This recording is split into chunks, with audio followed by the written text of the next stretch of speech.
Monsieur Ragala est directeur pour le Canada de l'Office de tourisme du Maroc.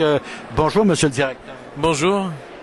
Vous êtes en poste à Montréal depuis quelques années, je crois? Oui, depuis 2002. Je suis arrivé ici en juillet 2002 et je suis encore là.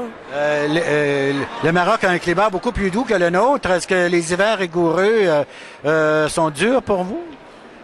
J'ai déjà l'expérience de la Scandinavie, donc j'ai fait déjà un prélude à l'hiver Un fort bon prélude. Canadien, oui.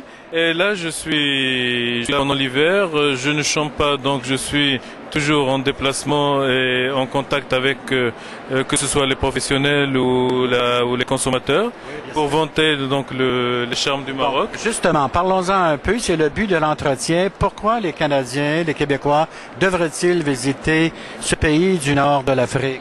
Moi, je crois qu'il y a une phrase qui résume le pourquoi, c'est qu'il ne faut pas bronzer idiot. Tout simplement parce que le Maroc dispose naturellement d'atouts importants. On a 3500 km de côte.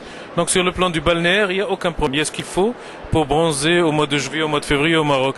Mais à côté de cela, il y a 3500 ans d'histoire à découvrir. Donc le Maroc est un pays d'histoire, est un pays des paysans pour nos amis du Canada et principalement du Québec. Principalement du Québec parce que nous parlons la même langue, nous sommes francophones aussi au Maroc. Le Maroc fait partie de la francophonie. Donc personne n'est dépaysé en allant là-bas.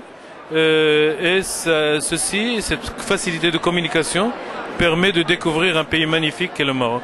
Si personne n'est dépaysé, les Québécois qui visitent le sud du pays, le désert marocain, peuvent l'être beaucoup parce que pour les gens d'ici, c'est vraiment exotique. Oui, je dis personne n'est dépaysé, c'est parce qu'il y a une langue qui le rend le fil conducteur. Oui, mais le dépaysement est complètement, présent.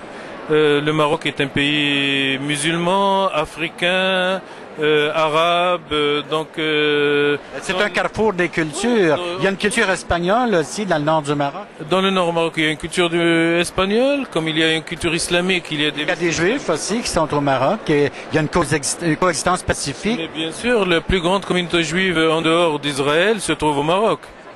J'en ai parlé avec votre consul à Montréal. Donc le circuit, justement, le circuit de pèlerinage juif au Maroc est un des plus beaux circuits dans la culture du voyage pèlerinage juif. Donc il y a encore des vestiges. Les synagogues sont encore en marche. Donc les prières se déroulent normalement. La coexistence entre les religions au Maroc est exemplaire. C'est tout à votre honneur. Merci beaucoup, monsieur Ragala. Nous irons revoir ce merveilleux pays. Mais bien sûr, vous êtes le bienvenu, d'autant plus vous aurez pour tous les goûts. Donc, comme vous disiez tout à l'heure, le désert. Les villes impériales. Les villes impériales, la plage, la montagne, avec les trekking, la découverte des villages berbères, etc. Donc, il y a tout à voir au Maroc. Bienvenue.